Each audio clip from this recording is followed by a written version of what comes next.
ยูเครนและรัสเซียค่ะเนาะเปลี่ยนปางตึกกันมาคารา4 ปีปลายสำเร็จถึง5 ปียาวนะคะเนาะจะมือปี2021ค่ะเนาะ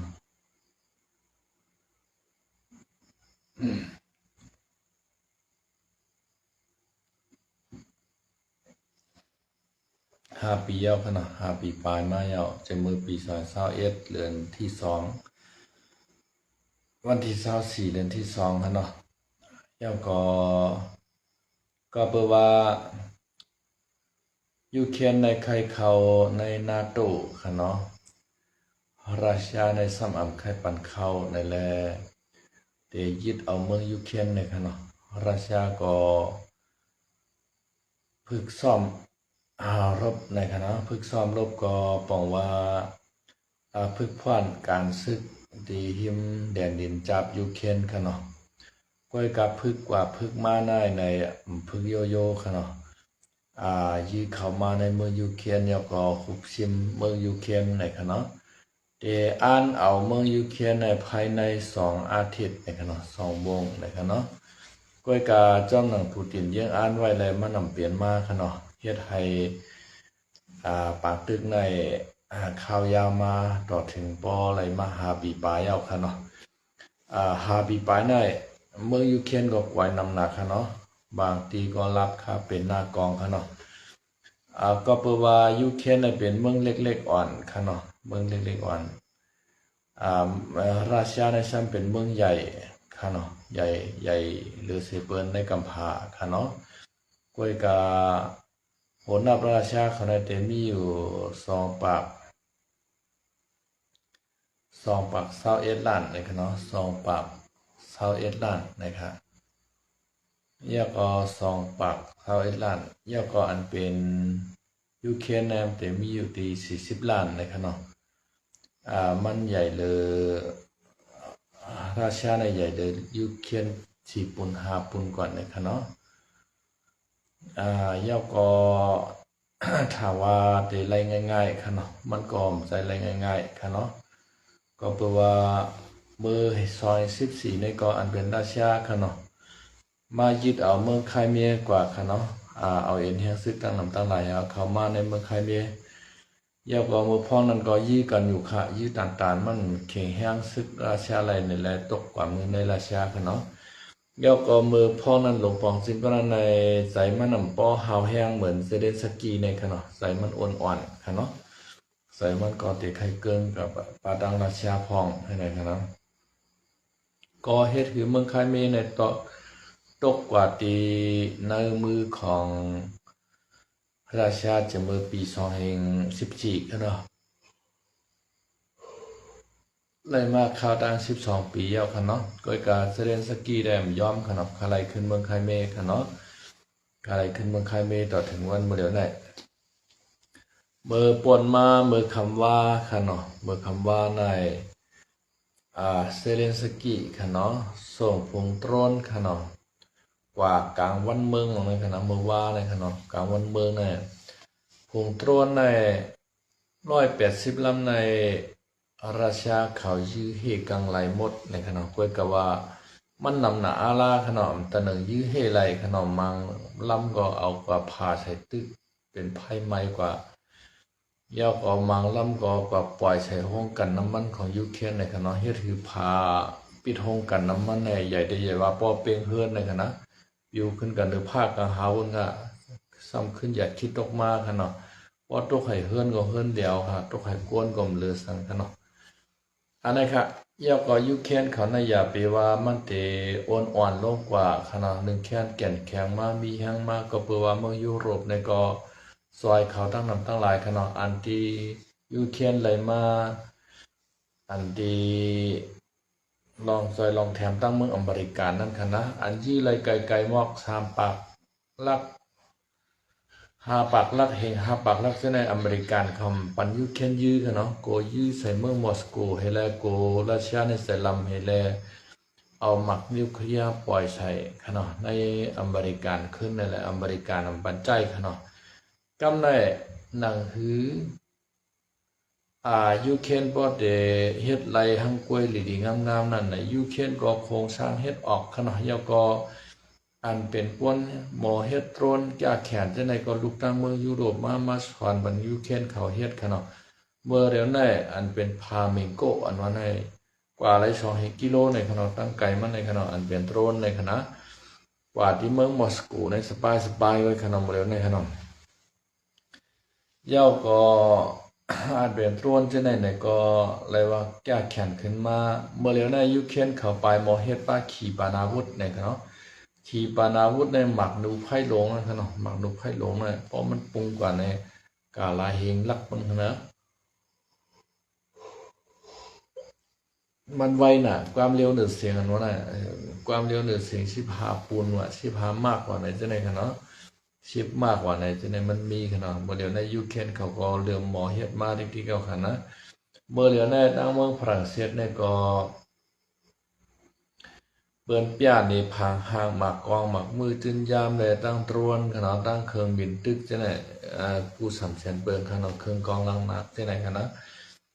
กำในยูเคนในก็เอากองกลางลังนักอันวันเฮ็ดออกมาเนี่ยอันที่โจมตีใส่เมืองมอสโกในขนาดก็ป้านี่ฮะและขายมันเปิ้นบ้านในขนาดเมื่อเดี๋ยวในก็ยูเคนขนาดเลยว่าแก้แค้นมากขนาด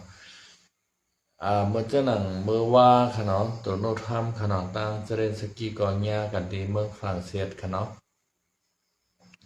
เมืองฝรั่งเศสเซเลนสกี้ในอุปถัมภ์ใน2รองในขนาด2รองที่1ในไคยอน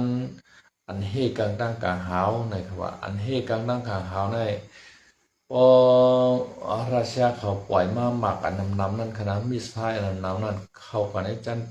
จันบรรยากาศให้แลขึ้นไหวโหมันลงมาหนึ่งนะ1โหรบได้มีอันเล็กๆในแทง6โหรบในขณะมันก้อยกับมันมีอยู่6โหรบใหญ่ๆขนาดแล้วก็ในมัน1อันได้มีอยู่แทง6อันให้ไหนตามว่าในมีเป็น36โหรบในขณะอันในเซเลนสกี้คาไลเฟติออดในขณะเฟติออดในอันเฮกังนั่งกลางหาวในขณะแล้วก็แทงรองนึงในใครคือโดนัลด์ทรัมป์ขณะอเมริกาในห้องปูตินขณะห้องปูตินในเลตันเซเลนสกี้อุบโอ้กันให้ตกลงกันอย่าไปตึกกันอย่าไปยี่กันอย่าให้สงบศึกอันว่าแต่ว่าปูตินว่ายอมในขณะปูตินในขณะอันเซเลนสกี้เตรียมจดหมายส่งถึงมันในมือมันก็มันยอมรับค่ะห้ามอุบกันนั่งเซเลนสกี้ในขณะก็มาเซเลนสกี้ก็ย้อนอุปูตินค่ะเนาะใครตกลงบงใจกันให้อย่าไปตึกกันอย่าไปยี่กันในปูตินได้ย้อมในพวกปูตินย้อมก็เซเลนสกี้ก็เอาตรวนในขณะอ่านหูปากหูเฮงมันเข้ากันในเมืองราชาเมืองมอสโกค่ะเนาะเหมือนตั้งก็เข้ากันกำในก็เข้ากันแทงค่ะอันยื้อตรวนเฮได้ในมีเป็นบางลำค่ะเนาะบางลูกก็เห็มไรในขณะก็ว่าต้นในมันนำหนา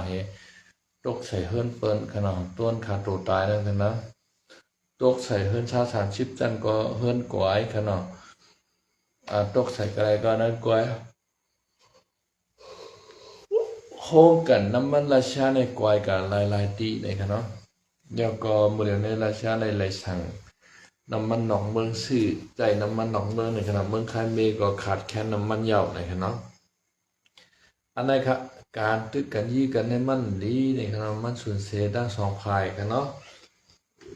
ปูตินก็ถามว่าเจ้าเก่าเตเป้ขนาดเจ้าเก่าก็เป้ไรยูเคนก็เข้มแข็งมากกูมัน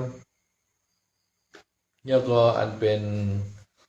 โตรนในมันได้มีโตรนทะเลในขณะโตรนอันวินเนกลางหาวและโตรนอันดีกว่าซ่อมลินในขณะราชาเขาโมเฮ็ดออกขณะโตรนดังทะเลในก็เป็นฮื้ออ่อนขนาดเอาหมากได้ใช้ในมันนำเฮาแล้วเอาวางคับหือมันกว่าเอาใจรีโมทเอาขนาดให้มันกว่ารอใช้ฮื้อพิเกตของราชาเนี่ยให้ฮื้อพิเกตให้บ่แตกกันดูเดียวกว่าหมากแตกใช้นำขนาดเนาะเขาให้ในเขาว่าภายเฮ็ดโตรนทะเลในก็ราชาในเก่งน่ะในขนาดแล้วก็เฮ็ดต้นในกลางหาวก็เก่งนะครับแล้วก็เฮ็ดต้นในดินแทงค่ะเนาะอันใครเหมือนจะหนังว่าลวดทางครับแต่ว่ามันเป็นซาเส้นเล็กค่ะเนาะ หมากมันหวนจังหมากรถถังนะเป็นแคบให้ในเหมือนไม่สร้างนะนั่นเขากะเอาอาชากชึกอันที่ตกอยู่ในวงล้อมซึกอันในไรนะครับซึกราชาไรนะครับอันในมันติดปากกองให้คณะกองติดหรือกองหลังมันเพราะว่าเรียบใจไล่ในก็ยื้อไรในคณะควรควบคุมมันได้อยู่ในมือยุคเขียนเหรอใจหน้าจอทีวีขนาดหน้าจอคอมพิวเตอร์ในเหรอก่อนเรียกเอาไว้คือมันก็เลยกูตั้งกับในซึกยูเครนเขาเนี่ยถึกซึกราชาแวดล้อมไว้ขนาดแวดล้อมไว้เดี๋ยวออกมาก็มันจะออกมาเดี๋ยวเอ็นเฮียซึกตั้งนอกเขาก็ตึกก็สู้เอ็นเฮียซึกราชาอะไรในขนาดก็เลยปล่อยอันนั้นฮะหุ่นยนต์ในขนาดหุ่นยนต์อันคล้ายๆเหมือนเจ้าหนังว่าหมักรถไมโครนั่นขนาดเข้ากว่าไว้การซึกราชาในชื่อกว่าก็2 ลำในขนาดก้อยก็แทงลำหนึ่งนะแต่ตั้นชื่อกวยเขาอยู่เนาะอยู่เขาก็เอาก้วนในออกมาไล่ในครับเนาะออกมาในใจข้าวได้เป็น6 ชั่วโมงนะครับก่อนที่ออกมาไล่ในครับนะได้ก็เลยว่าแก่ย่อก็เมื่อเลี้ยงใน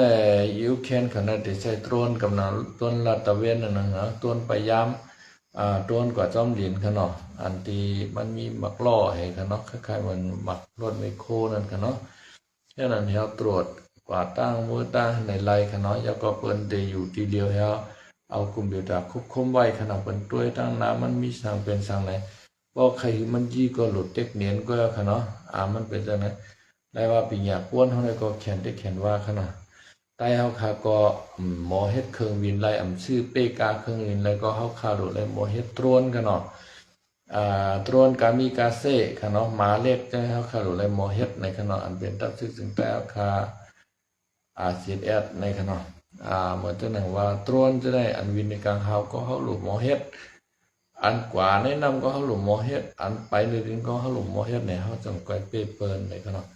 ออกค่ะวันเมื่อนั้นแต่ก็จะมีหมอกนายหนึ่งเนี่ยเพราะมีข่าวใหม่ๆข่าวก็จะมัดรถไต่ใครในปีน้องเขาแทงอะไรอย่าไปลืมติดตามช่องข่าว ข่าวใจคำเหลาอ่านข่าวใต้ในขนาดส่องอ่านข่าวใต้ในอย่าไปลืมติดตามสิกรรมในเพราะว่าเขาติดตามยาวในมันได้มีหิ่งลำตัวหนึ่งนะพอกดปุ๊บในมันได้ออกมาหิ่ง3 อันครับยาวก็ขึ้นกดมันทางอันเนื้อตาอันในก็อันเดียวก็มันก็ติดตามกะเย้าในขนาดนั้นแล้วครับก็จะมีแห้งใจเฮ็ดข่าวเฮ็ดงาวเฮ็ดคลิปออกมาปันพี่น้องเขาในก็แคนดอซอยเด็กติดตามกิจกรรมนะครับไม่สงค่าให้อยู่ดีกินหวานเหตุการณ์ขึ้นใหม่กิจกรรมในขนมไม่สงค่าที่เหตุการณ์ระวังซึ่งอันที่ปูตินอยู่นั่นก็ยื้อไล่นะครับเนาะเซเลนสกี้มั่นใจว่ามันยื้อไล่ว่าการเมืองในไปยื้อมีตื้อตังสังว่ามันมีตื้อตังอุบในที่ย่อมอุบก็ในอันเป็นรัสเซียก็ว่าเปิ้นใครอุบกันก็อย่าไปกับอุบเมืองที่3ให้มาอุบใส่ในเมืองรัสเซียคำชื่อให้เซเลนสกี้ในกว่าอุบในเมืองรัสเซียเนี่ยอันนั้นก็เต็มมีไผกว่าคั่นเนาะเต็มมีไผกว่าจังอันนั้นเพราะกว่าในเซเลนสกี้กว่าริมดีในงานรัสเซียเขายื้อเบียดของจังหวัดนะครับเนาะรัสเซียในใบใจมันได้ยันเบอร์เขาเป็นคอมมิวนิสต์ครับเนาะเพราะว่าได้ข่าวว่าอุบในเมืองเขาได้ก็เซเลนสกี้ก็เต็มย่อมกว่าเพราะว่ากว่าเมืองไหนก็หลายทีมใจเมืองรัสเซียครับเนาะกว่าในเมืองตุรกีเนี่ยกว่าในเมืองฝรั่งเศสเขาในอังกฤษในเยอรมันเนี่ยจะได้ก็ยูเครนน่ะที่ย่อมกว่าก็ก็ว่ารัสเซียมาพวกใครอุบกันติๆในให้เซเลนสกี้มาอุบที่เมืองรัสเซียอันนั้นมันเป็นความละเอียดครับเมืองภูเก็ตนี่ก็ได้เข้ากับอุบในเมืองภูเก็ตนั่นก็มันจังว่าปาการเข้าบวกซอกให้เฮาเนาะมันเด่มเข้ามันเด่มกว่าอะไรก็ในว่าเมืองไหนสิมาว่าเมืองที่3มันได้ยูเครนพร้อมได้อุบรัสเซียก็ตึกมันจังว่าไปเข้าสิลีนะครับเนาะตึกไขมังเต็มตีได้ขึ้นตอบแทนขึ้นตอบแทนแต่นี่ก็เพราะเฮาเข้ามาด้วยในบางมาครั้ง4 ปีปลายในยูเครนรับมือมาหลายมกราในปองว่ายูเครนในเก็บแคลได้ครับเนาะมื้อนี้ยูเครนในมันมีดวนตาได้ขายส่งออกมีขีปนาวุธตาได้ขายส่งออกเรือเสือมีตาได้แก่คิดตัวเก่าเนี่ยยังมีตาได้ขายออกแท้อันปองว่ามันเฮ็ดได้นำได้ครับเนาะยูเครนหมดเลยนะก็ในอันมันเฮ็ดในรัสเซียซ้ํยื้อใส่ไล่มันจังว่ามันที่มันเฮ็ดขีปนาวุธนี่เฮ็ดดวนเนี่ยก้าวนั้นมันได้เฮ็ดใต้ดินครับเนาะขุดอุโมงค์ใต้ดินนี่ก็เฮ็ดใต้ดิน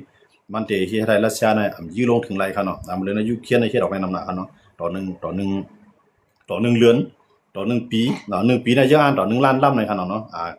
ด้วนในครับเนาะ1 ล้านลำก็เลยว่านำได้ครับเนาะ1 ล้านลำในสังเกตว่า มันปล่อยพ่อมันกำเหลียวเสียนล่ำเนี่ยโดยรัสเซียมีเครื่องเฮกันตั้งกาหาวนำดันที่กลมรอดได้ครับเนาะบอกว่ามื้อนี้อินแฮงซึกนำเครื่องนักแค่เงินค้ำนำว่าน่ะอำไรหมายถึงว่าได้เป็นไผเป้ครับมันอยู่ที่ว่าเมืองลูกอันเข้าต่อสู้นั้นเขามีนำกัดเฮ็ดออกด้วนอะไรก็คือมื้อนี้มันจะหนังรัสเซียและยูเครนทั้งสองฝ่ายมีเครื่องบินเหมือนกันครับเนาะยูเครนก็ได้ไล่เครื่องบิน F16 ไล่เครื่องบิน Gripen ของสวีเดนเนาะ F16 ของอเมริกันเนี่ยหลายๆเมืองเนาะที่มาขายเป็นมือ2เนาะมาขายเป็นยูเครนก็มีครับเนาะยูเครนก็มีหน้าโผปากล่ามันอยู่เครื่องบินได้ก็กำจังมินพอมินขึ้นมาปุ๊บญายูเครนเอาขีปนาวุธอยู่ใกล้ๆยื้อลงไหลกำซื้อกำในรัสเซียก็เครื่องบินนั้นมีหน้าโผเฮียงล่ามันฮะไว้กะจังเอามาบินในยื้อใส่เนาะเหมือนตั้งแต่เมื่อยูเครนไปมีดวนเฮ็ดเอาข้างกล้วยได้แก่นแข็งนั่นในยูเครนน่ะที่เป็นภายฮับมือนำหนักมื้อนั้นได้มันที่อันเป็นกวนใจดวนน่ะที่เป็นรัสเซียอันดังหั่นเนาะรัสเซียน่ะใจดวนกามิกาเซเนาะก็ดวนของดวนของหยังน่ะดวนของอิหร่านครับเนาะเอาดวนของอิหร่านมาใจตื้อต่อยูเครนมันดังเนาะยูเครนก็ใจฟิดีออดใจออรอนโดมขึ้นฮับมือเฮ็ดให้ยูเครนได้ซุ่มเงินดังนำหลายครับเนาะมันแจ้งว่าดวนของอิหร่านนั้นกาคันมัน60,000มันเฮาว่านี่เลยเนาะตัวแยกมันเนาะกาคันมัน60,000มันก็กะว่าเฟตตี้ออดเนี่ยออรอนโดมเนี่ยอันเป็นอันเฮ็ดกลางตั้งกลางฮาวอังกฤษปันมาเนี่ยเยอรมันปันมาเนี่ยฝรั่งเศสปันมาเนี่ยอเมริกันปันมาเนี่ย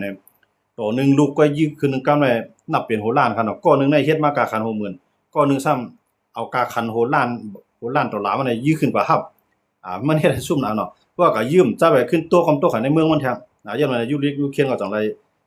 คิดคนวนเฮ็ดสร้างออกมาแทงเหมือนจังนั้นด้วนของยูเครนน่ะได้รับมือขีปนาวุธได้รับมือด้วนอันนั้นรัสเซียอันยูเครนเขาเฮ็ดออกไงครับเนาะว่าบ่ได้ในกาปานบ่ได้ใน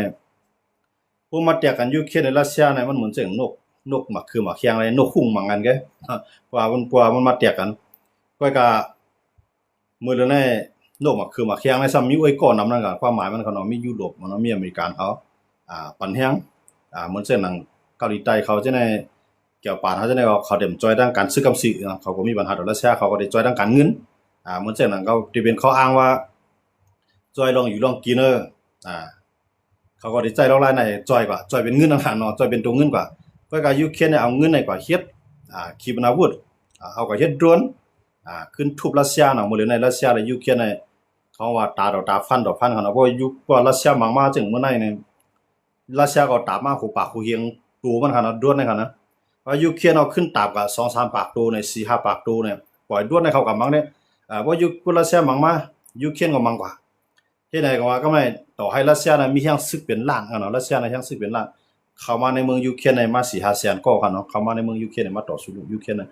อันมาตายก็ตายนำเตะครับเนาะรัสเซียน่ะตายเป็นล้านเนาะในคณะปางตึกมันก็รัสเซียน่ะมันยึดแล้วอันใจได้มันยึดหลายเมืองยูเครนในชาวปูนเนาะในหัวปากในยึดก่อนเลยยึดก่อนเลยชาวปูนยึดหลายเมืองยูเครนชาวปูนก็ยูเครนก็ยอมยูเครนก็มังให้รัสเซียก็ได้อยู่ลีกินลีครับเนาะอันตายก็ตายนำมันซุ่มนำเงินก็จำเสี่ยงกำในรัสเซียเนี่ยเดี๋ยวใจขี่มันยื้อมาต่อให้ยื้อมาตั้งนำตั้งหลายดอกนึงก็เนี่ยเมืองยูเครนเนี่ยมันใจเมืองเล็กตั้งแผ่นดินตั้งกว้างใหญ่ก็มันก็ได้ใหญ่ถึงเมืองไทยครับเนาะยูเครนเนี่ยครับเนาะผลนับคนมันก็ได้มีอยู่บ่60ล้านเนาะยูเครนเนี่ยครับเนาะ60-70ล้านครับเนาะยูเครนในคนมันก็ซ้ำนำเอาต่างๆเนาะก็ในแผ่นดินมันก็ซ้ำกว้างกว้างในเมืองไทยนะครับเนาะต่อให้รัสเซียมีเชียงดันหือมังมาดันหือก็ยาวมันสอดตัวอะไรกูปืนตีของเมืองยูเครนเลยนะครับเนาะบริเวณประธานาธิบดีเซเลนสกี้ผู้นำของยูเครนเนี่ยมั่นใจว่าความกาเตอยู่เหนือดินก็นั่นครับเนาะเพราะวางแผนมันอยู่ใต้ดินในวางแผนเพราะอยู่ใต้ดินในวางแผนการต่อสู้กำในมันเลยตั้งใจแถมที่ตั้งยุโรปเขาเนาะถ้าอเมริกันเขาใช้ข่าวนั่นเนาะดาวเทียมเกี่ยวตู้มีทางการเขาเนี่ยก็ได้ส่งมาบันที่ยูเครนกำในซึกรัสเซียอยู่ดีๆในยูเครนเนี่ยเขาได้ล็อกเป้าหมายไว้ในยี่ใส่ซึกรัสเซียเนี่ยตายก่อตายกองนำทวนครับเนาะในเมืองยูเครนเนี่ยเนาะยูเครนนุ่มตายห่ำใจก็ยูเครนก็ตายก็ยูเครนมันเป็นภายฮับมือมันใจภายเข้ากับตึกก็รัสเซียน่ะเป็นภายเข้ามาตึกอันเป็นภายเข้าตึกในเพราะว่าเป็นซึกแรกอันเป็นภายเข้าตึกในมันตื่นซุ่มนำได้ครับเนาะยังกวนในครับนะยังกวนซุ่มนำก็ในยูเครนเขาในเพราะว่ารัสเซียเขาอยู่ดีๆในยูเครนเขาในเขาดีเฮ็ดหุ่นยนต์ยูเครนน่ะมันฮับมือรัสเซียอะไรนะยูเครนน่ะเตรียมใจความกามีเครื่องหนักอยู่ได้ไกลไม่เหลียวไว้ครับมันมาเอาใจเทคโนโลยีในนำหนาครับเนาะมันจะนำหุ่นยนต์ในมาติดตั้งกองจังว่ากองปืนนั่นค่ะเนาะเข้ากับยื้อ มันเจอน่ะอันเฮ็ดออกมาต้วนตอนตาเข้ายืดรถทางกับซื้ออันในยูเครนไฮไลท์มันเจอหนังมาใต้น้ำยูเครนก็มีด้วนลำน้ำมาเหนือน้ำคือมาเหนือน้ำยูเครนก็มีด้วนอันบินอันเลียนเหนือน้ำมาเหนือกลางหาวก็มีด้วนอันอยู่ในกลางหายมังว่ายูเครนในเกี่ยมรัสเซียมีสั่งในยูเครนได้หาล็อกไล่อันได้ทับมือนึงหาเนาะเพราะว่าเป็น S300 S400 S400เอาขีปนาวุธอันยื้อมาไกลๆหาเนาะกำนำได้มันได้ใจเอาเล่นโดมในเฟดดี้ออดในมันอันเป็นเฮกันกะหาวนั่นหาเนาะหลายหลายมิ้วมันก็ได้ทับมือในเพราะว่าด้วนมาในก็เดี๋ยวด้วนในขึ้นก็ฮับว่ามันเอาด้วนในมายื้อในก็เดี๋ยวด้วนในขึ้นก็ฮับว่าเดี๋ยวว่าด้วนรัสเซียปิวมาในยูเครนก็ปล่อยด้วนปิวขึ้นปล่อยด้วนขึ้นกว่าฮับดอกวันในกลางหาวด้วยหาเนาะมันดันมาตกถึงในเมืองยูเครนไหลติเนาะมีขีปนาวุธในได้เฮียงมันใหญ่มันก็วนมันยื้อมากำนำมันด้านในยูเครนยื้อมาปองใน4-5เฮงลูกคันเอายื้อมาหั่นนะก็กะยูเครนก็ฮับมือเฟดดี้ออดนั้นมันฮับมือเลยดีนะมันตั้งหั่นเนาะก็กะกำลังสุดมาในยูเครนก็วนมาพอได้ใจล็อกไล่ในได้ๆปีรัสเซียไหลเนาะย้อนเบิ่มมายื้อขีปนาวุธในรัสเซียมีนำอย่างหนามันตั้งหั่นเนาะไปหมดเลยในไข่เอลงค่ะเนาะยูเครนในรัสเซียในไข่เอลงขีปนาวุธมันยื้อมาก็อันใจด้วนมาก็มีอันฮับมือนะด้วนก็มีกระเสของด้วนของอิหร่านก็หมดเลยในอิหร่านก็จังส่งมันย้อนบ่อิหร่านก็ญาอเมริกันในอิสราเอลในก็ทุบแบบนั้นค่ะเนาะอิหร่านก็จังส่งมันรัสเซียหมดเลยในมันจะหนังเคดิจอยรัสเซียได้ก็ฮัดจอยกูรายการเข้าบางตึกกำซื้อเนาะฮัดจอยได้ก็จอยลองการซื้อการขายในจอยลองชายข่าวในขี่ก็จะลองไล่ในขี่ได้ในขี่ในลักลิงค่ะนะขี่ในลักลิงมันย่อมเอาตัวมันเข้าในบางตึกไผตึกกันก็ลองของซื้อก็กะอันเป็นอุ้ยดีก็นั่นก็ได้จอยก็กะว่าจอยนั่นอย่าไปให้ว่าเขาจ่อยก็ได้จ่อยลองเงินไงก็ได้จ่อยลองข่าวไงมาก่อนน่ะก็เดี๋ยวเข้าก็ส่งขี่ในจังได๋กันนะขี่ในมื้อใดมันตึกเอาตัวรอดไหลในบางตึกในไผมื้อใดอันเป็นมหาอำนาจเนี่ยบางตึกในมันคือขี่คั่นเนาะอเมริกันก็ยากกำไรเหมือนเจ้าหนังรัสเซียก็ยากกำไรเหมือนเจ้าหนังยุโรปพันในเป็กสมาคมเขาบางตึกกำซีก็เขาเลยจ่อยยูเครนเต็มที่นะว่าเขาจ่อยยูเครนเอาเต็มรับมือมาได้ต่อถึงมันมื้อไหนคั่นเนาะครับฝรั่ง4ปีไป6เดือนเนี่ยมันก็เต็มรับมือมาได้ก็กะขี่ในรัสเซียเนี่ยบางตึกเนี่ยก็มันก็ขายเทคโนโลยีมันปันให้รัสเซียเอากระใช้ก็กะว่าอำใจขีปนาวุธในสังว่าจังได๋ขี่เนี่ยมันได้มาปันรัสเซียกำซื้อเขาเนาะยันว่าไงยันเบอสังเจอวันดีขึ้นดีรัสเซียเป้ยูเครนว่าสังว่าจังได๋ยุโรปว่าจังได๋ซ้ํที่ปีกปลายมักมีเข็มกูรู้ไหนฮะเขียนกูที่สุดในเขียนมันกูลงไปมักมีก็ยันว่าไงเมืองเขียนเนี่ยก้นมันนำแห้งน่ะว่าปลายมักมีมันตกหมดเลยในก้นเมืองเขียนน่ะยุ่มไหลเพราะก้นเมืองเขียนยุ่มไหลในก้นเมืองเขียนได้ลุกลึบล้ำแบบลงปองจึงเขาย้อนว่าจังได๋ดังว่าอันเมืองเขียนกูที่สุดในเขากูลงไปมักมีเขาตกเนาะย้อนว่าเมืองก้นเมืองเขียนเนี่ยเขาสิหาเขาป้ายมักมีเป็นใหญ่ค่ะเนาะเขียนได้กับด้วยครับก็อยู่เมืองไหนก็อยากเขาเด้อป้ายมักมีเป็นใหญ่ก็ในว่าป้ายมักมีในเมืองเขาตกเนี่ยพวกเขาได้เอาก้นเขาอยู่ในเมืองเปิ้นในเฮ็ดหรือสิเมืองมาในคำจังกับเมืองในที่จริงนะว่าเขากว่ามันจากเมืองไทยจังได๋เขาก็มานำก็มากับเมืองไทยน่ะบ่มีปักเปิงกุ้งทิ้งไว้อยู่มันจังหนังเมืองมาน่ะมีปักเปิงเนาะขี้ตาผีในใครสังก็เลยหมดเมืองเฮาน่ะใครขุดเสียงขุดคำขุดอีไรก็ไรใครเฮือนเฮ็ดอีไรก็ไร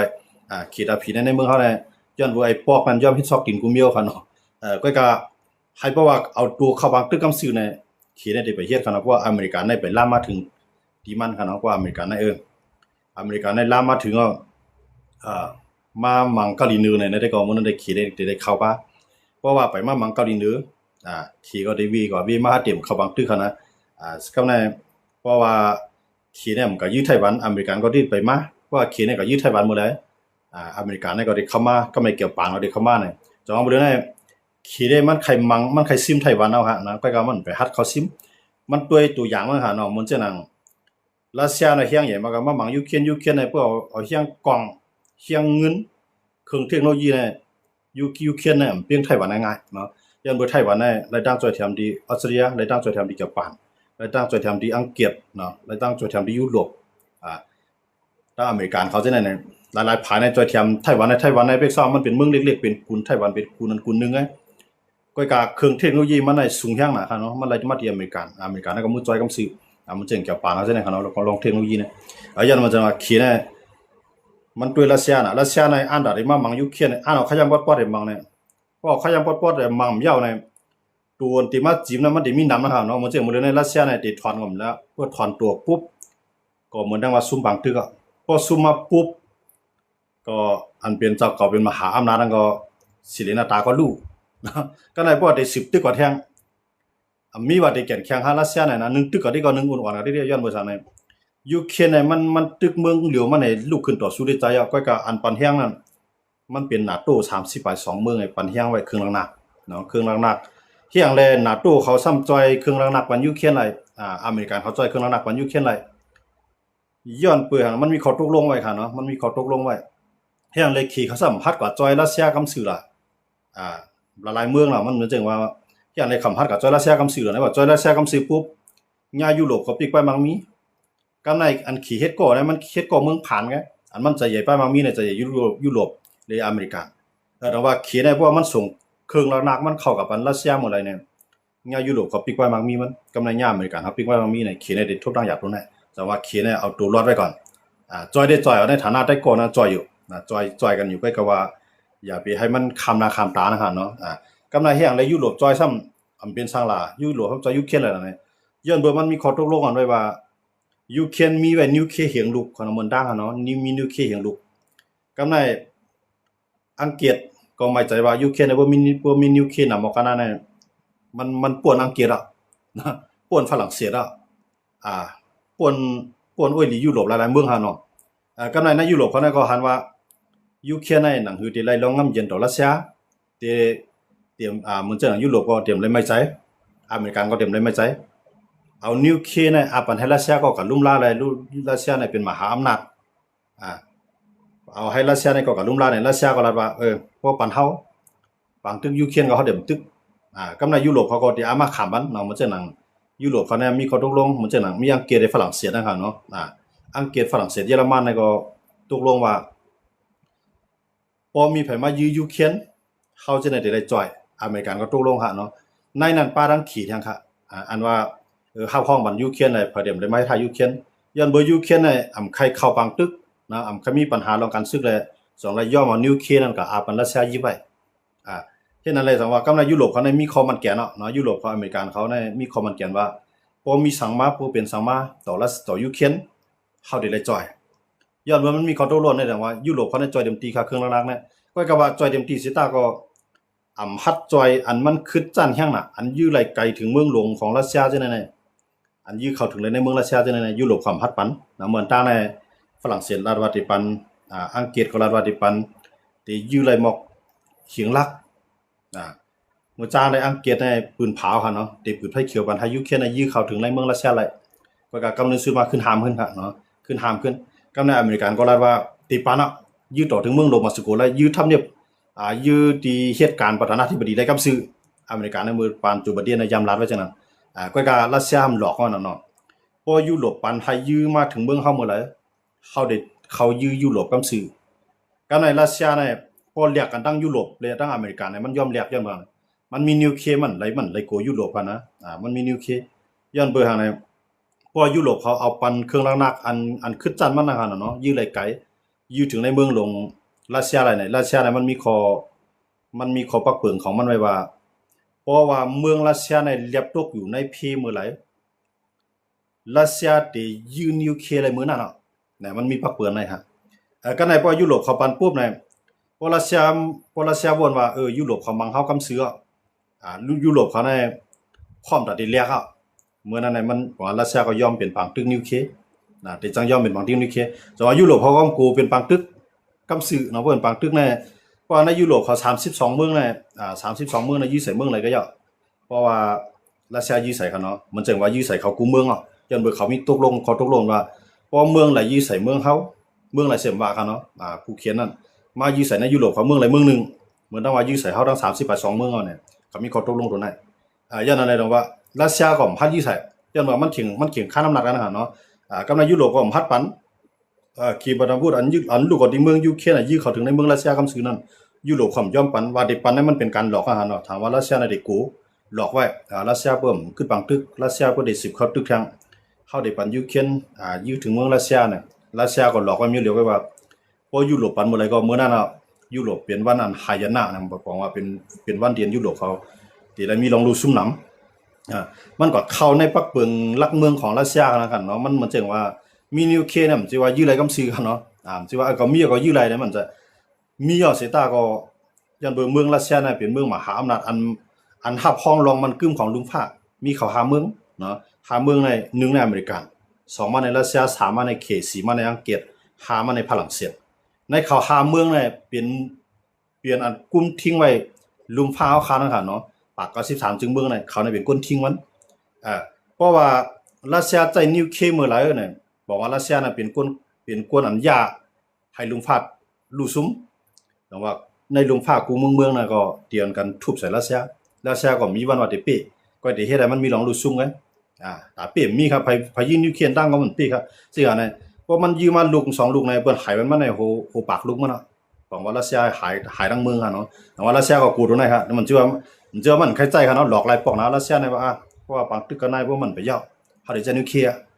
เพราะยุโรปเขามาจอยได้ดิเนี่ยเขาได้มังยุโรปมันเป็นการหลอกให้เขาก็หลอกให้ยุโรปเขาจองกูฮะกูในย้อนเบอร์เขากูได้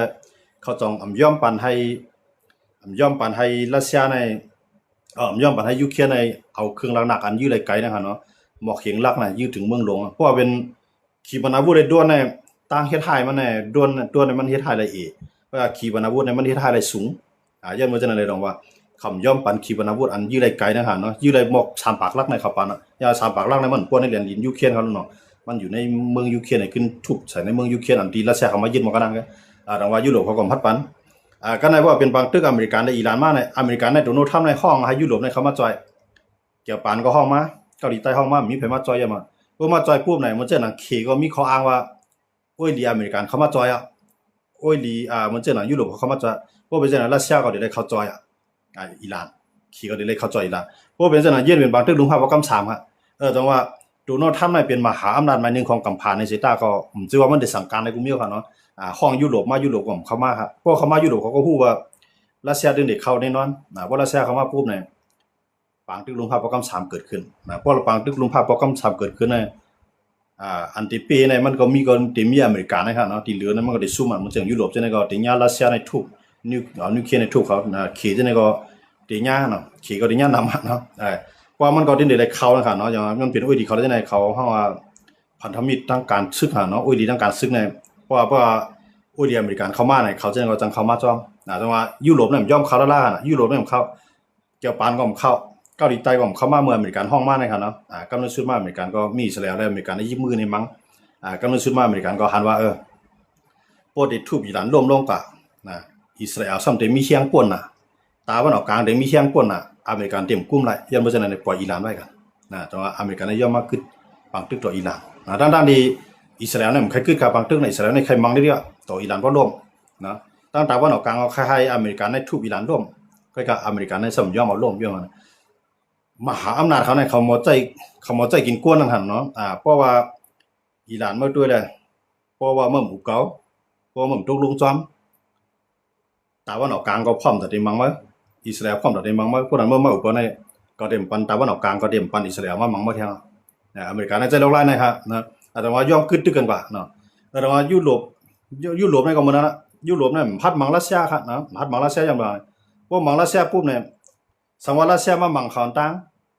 เขาก็ได้มังรัสเซียได้เต็มตีเพื่อกับรัสเซียก็ฮู้ว่าเพื่อกับทุบใส่ในเมืองยุโรปในเมืองไหนเมืองนึงเนี่ยมันเหมือนเจังว่าเอาไม้กับสีห้องต่อนะก็เอาหุดลูกต่อนำไรกินเดี๋ยวเนี้ยจีละลายแกจังว่าก็เลยมามังเนี่ยตัวเตี้ยมังตัวเตี้ยในหมายถึงยูเครนไม่ยูเครนในมังฮับมืออยู่ภายเดียวรัสเซียก็มังเต็มตีเพื่อกับรัสเซียได้อื่นเอายูเครนนั่นมันอื่นง่ายเนาะสังว่าเป็นปลาก็มีกลางสังมือสังว่าเป็นเนื้อก็มีหลูไปอยู่อื่นไรครับนะติเกี่ยวก่อมเกี่ยวอะไรเด็ดแต่อื่นก่อมจังเงินอย่างไรมันมียุโรปในมันมีคอมมานด์แกนไว้ที่ยุโรปและอเมริกาเขามีไว้คอมมานด์แกนมันจึงเข้าว่านะเนาะเพราะว่ารัสเซียมีเพบางตึกมาฝรั่งเศสอังกฤษเยอรมันป้าดังอเมริกาในหนุนหลังไว้ว่า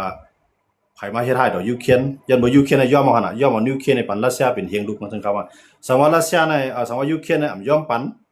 นิวเครนอยู่ในกำมือมันน่ะมันมีไผมาเฮ็ดให้ยูเครนหลายเนาะเหมือนเจ้าหนังเกาหลีเหนือในอเมริกันเขาใจให้มันปวดนิวเคลียร์มาในใจเดี๋ยวมือปานเขาขับไปเกิดพุ่นค่ะเนาะปานปูของคิมนั่นไงคิมจองอิลเนี่ยที่เป็นพ่อของคิมจองอึนค่ะเนาะนั่นเป็นปู่ของเขาเนี่ย อูของคิมจองอึนมื้อเร็วในขณะผู้นำเกาหลีเหนือในขณะมื้อนั้นมันเฮ็ดนิวเคลียร์เนี่ยยังอ่านได้ประมาณนิวเคลียร์ก็ก็เข้าใจมาอเมริกันเขาก็ปิกไปมามียุโรปปิกไปมามีก็ก็ตั้งใจแถมดีเขตแล้วเสียในเข้ามาได้เนาะเฮ็ดดอกบ่ยาวเฮ็ดดอกบ่ไหลวันมื้อนั้นเฮ็ดให้คิมจองอึนนั้นมีนิวเคลียร์มีขีปนาวุธยื้อไหลไกลวันมื้อนั้นไปมีแผนมาฮัดเฮ็ดทางต่อเกาหลีเหนือเหมือนเจ้าหนังปากีสถานก็เหมือนกันนะปากีสถานในเมืองต้าในเปิ้นก็ใครปันให้มันมีนิวเคลียร์ค่ะเนาะปากีสถานในเป็นเมืองมุสลิมเมืองเดียวที่มีนิวเคลียร์มุสลิมตั้งกำผาในมีไว้หลายเมืองค่ะเนาะก็ว่าอันมีนิวเคลียร์ในมีเมืองเดียวก็มีปากีสถานก็ในแห่งเลยปากีสถานมีหลายๆในเมื่อนั้นในสหภาพโซเวียตเฮาได้ใครนี้ดอกนั่นเนาะสหภาพโซเวียตในยังอันตาได้เข้ามาซิมตาได้เข้ามาซิมอัฟกานิสถานเนาะมาซิมอัฟกานิสถานอันเป็นสหภาพโซเวียตในเมืองตั้งเนาะมันไปร่วมน่ะก็ได้บ่มาปุ๊บน่ะกำในอเมริกันนะซ้ำรู้เอาปากีสถานเนี่ยเฮ็ดเป็นไม้กันหมาเอาปากีสถานเนี่ยห้ามไว้อย่าไปให้สหภาพโซเวียตนั้นมายึดถึงอัฟกานิสถานมายึดถึงปากีสถานนะครับเนาะพอมายึดอัฟกานิสถานได้เนี่ยมันได้ยึดปากีสถานเนี่ยมันจะในอเมริกันก็ต้องได้ลักลอบแซ่บๆมอบเนี่ยไปก็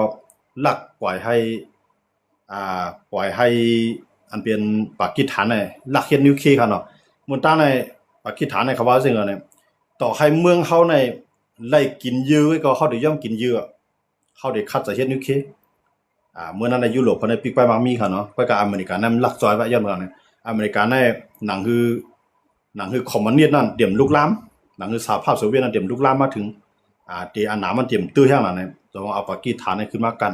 ในว่าปากีสถานมีนิวเคลียร์เนี่ยผ่านมาฮัดมายุงต่อปากีสถานผ่านพัดมายื้อค่ะเนาะกันในเหมือนเจ้าหนัง UAE เขาเนี่ยเหมือนเจ้าหนังซาอุดิอาระเบียเขาเนี่ยเขาจะได้เป็นเมืองมีเงินมีน้ำมันมีคำเป็นเมืองมีเงินมีปิญญาก็เขาทำจังเฮ็ดนิวเคลียร์ก็มันก็เขาก็ลักจอยปากีสถานเนี่ยให้เมืองมุสลิมทั้งหลายเนี่ยให้มันมีเมืองเขาก็ลักจอยเนาะอเมริกันก็ลีกหูลีกตายปล่อยไว้ย้อนเมืองหลวไปเอาพอสู่มาขับมือดอกสหภาพโซเวียตเฮาได้ปล่อยสู่มีนิวเคลียร์จังว่าอเมริกันเนี่ยลักปล่อยให้ปากีสถานมีนิวเคลียร์ครับเนาะตอนตาได้ขับมือสหภาพโซเวียตจังว่าอเมริกันเนี่ยมันลักแหลมออกก็คือในมันลักปล่อยวันมีเนาะปล่อยวันมีก็ในเหมือนเจ้าหนังรัสเซียก็ฮู้ว่าเกาหลีเหนือเนี่ยมันที่หนูได้มีเกาหลีเหนือมีพอดีไม่สังไรรัสเซียเขก็ลักล้อมแหลมปล่อยนะจอยได้ดอกว่าถึงเกาหลีเหนือมีนิวเคลียร์แหละพอมีนิวเคลียร์ปุ๊บในแผ่นพัดก็20,000ตั้งปล่อยยื้อใส่มันเนี่ยมันขึ้นยื้อมากขึ้นเนี่ยก็ก่อยนำเหมือนกันนั่นขนาดเนาะจังว่าเมืองที่มีนิวเคลียร์อันตั้นเฮ็ดระยะนั้นเหมือนตั้งเนี่ยมันมีเหมือนตั้งในอันเฮ็ดแลนตั้งมันสุดได้มันจะเป็นอเมริกันเขาเนาะตามลงมาก็มาสหภาพโซเวียตสหภาพโซเวียตแล้วก็ซ้ำสหภาพโซเวียตแล้วใครมีแห้งลักจ่อยขี่ก็มีครับแหละว่าขี่มีปุ๊บเนี่ยขี่ก็ซ้ำใครหรือมันมีแทงวันเกาหลีเหนือมีกำไรขี่รัสเซียนะควบมือกันในแต่ได้ให้อิหร่านมี